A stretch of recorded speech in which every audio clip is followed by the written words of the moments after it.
the most interesting asset classes that investors tend to overlook, and one of the most important asset classes in the investment spectrum, is bonds. So what is a bond? A bond is essentially money that you loan to a company or an individual for a fixed or variable return in terms of interests. So you essentially loan a company $1,000 or pounds or euros or whichever your currency base is, and the company will then give you 2%, 5%, 10% annual interest on that facility.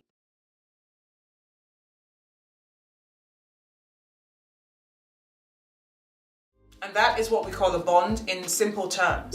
Now, there are several types of bonds. You have bonds that are issued by corporates, so companies like Apple, IBM, Vodafone, Coca-Cola, etc., etc. And you also have bonds that are issued by federal governments. So for instance, the US government issues treasuries, the UK government issues gilts, the German government issues bunds, and so on and so forth. Bonds are a fantastic way to diversify your portfolio. So if you have a portfolio of just stocks or equity, you can add in bonds to diversify the portfolio.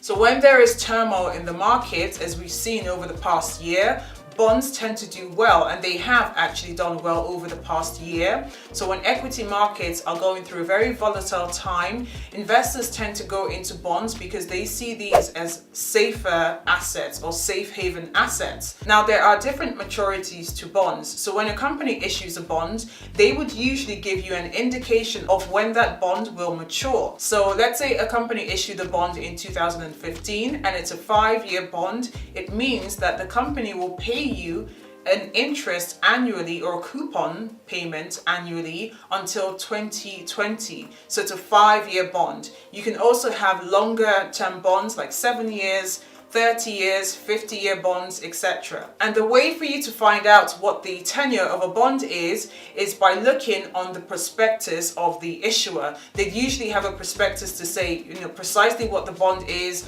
what currency it's been issued in, what the interest payment or the coupon payments will be, whether it's a fixed or variable bond, and when the maturity is, etc. So there are different kinds of bonds. You can have bonds that pay you interests or coupons that are benchmarked against inflation. These are called inflation protected bonds. You can also have variable interest rate bonds that essentially just track the interest rates in a country. You can also have fixed rate bonds, which are set interest payments on the bond. So regardless of what the interest rate does, the payment or the interest on that bond remains fixed for the duration of its life. Now, bonds are considered a safer asset class compared to equities because bonds actually rank higher when it comes to bankruptcy structures in companies, in the corporate structure.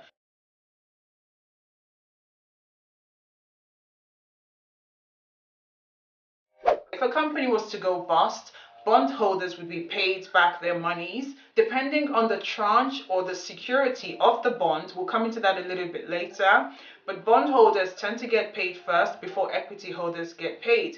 And that is why the return on equity is usually higher than that of bonds, because bonds are relatively safer than equities. Bonds are classed in tranches. You can have a senior secured tranche, which means that the bond is secured against, let's say, a sunken fund or pool of assets. So regardless of what happens with the company, you get your money back. And of course, these sorts of bonds wouldn't have the highest coupon or interests attached to them.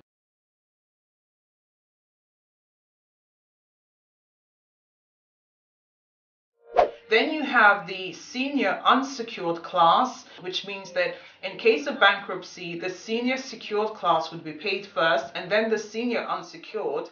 And then you have the junior or mezzanine classes, which, as inferred in the name, would mean that in the case of bankruptcy, the other two classes get paid first, and then the junior tranches get paid.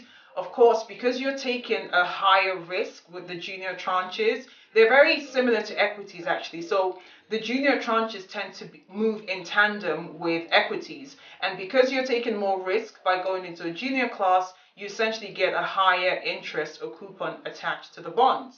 Bonds are classed into two types. Investment grade bonds, which are the safest kind of bonds you can get.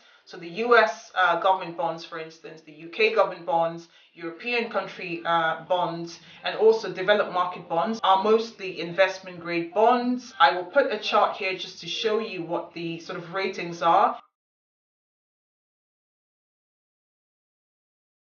And then you have your sub-investment grade bonds, which are also called junk bonds or high yield bonds, which means that they are lower rated in terms of the rating spectrum. Now, there are several companies that rate bonds. There is S&P, there is Moody's, and there is Fitch, and a few others. But essentially, these agencies are paid to look at the health of a company and based on that rate the bonds. So as an investor, if you are diversifying your portfolio, you most likely would want to go with investment grade bonds or safer bonds if you have an equity portfolio, because that brings about some safety and diversification where your portfolio is concerned.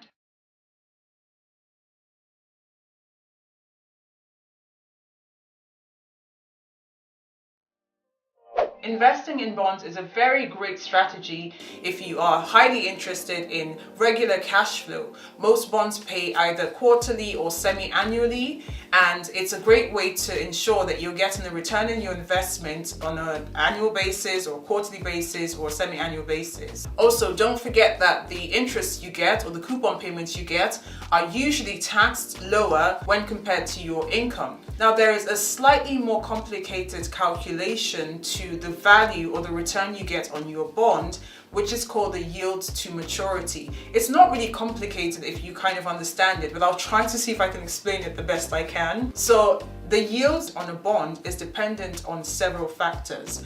The first factor is the price at which you purchase the bond. Now, most bonds are actually listed at 100, but over time they tend to fluctuate according to demand and supply of the bond, according to market dynamics, according to liquidity, etc., etc. There are various factors that affect the price of a bond. So over time, the bond fluctuates from that 100 that it's listed at, and it fluctuates over time. If a bond is listed at 100 and it matures at 100, let's say in 5 years' time, it is called a par bond, which means that it was listed in the market at 100, which is par, we call that par value, and it will mature at 100, which is par. So what happens is over the lifetime of the bond, it fluctuates in price, like I said, due to various market dynamics and various market conditions. But essentially, on average, you want to get a bond that is priced below par.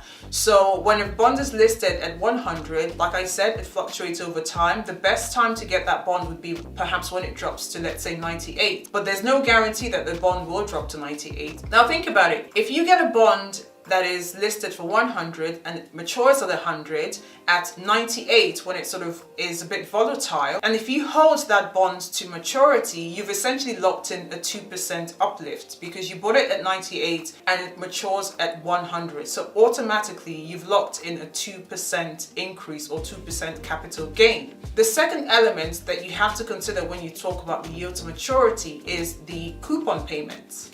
This gets very interesting. What is a coupon? A coupon is essentially the interest that is paid on a bond. The coupon is paid on what we call the notional value of a bond. When a bond is listed at 100 and has a coupon of, let's say, 5%, it means that on an annual basis, you will get 5% in terms of cash flow, and at the end of the 5 years, you get your 100 back. So annually, you've made 5%. So think about it. If you got a bond that is worth 100 for 98, number one, you've locked in that 2% uplift that we talked about in terms of capital gains, but you've also purchased more of the bonds at 98 than if it was at 100. And the coupon that you get is on the amount that you purchased at 98 as opposed to the 100. So quick and dirty calculations. I don't have any calculators here, but let's say you got a bond that was worth 100 for 98, and instead of buying 100 units of that bond, you were able to get 102 units of that bond. Your coupon of 5% will be on that 102 as opposed to the 100. So it would be at 102 of the nominal value versus 100 nominal value. I hope that makes sense.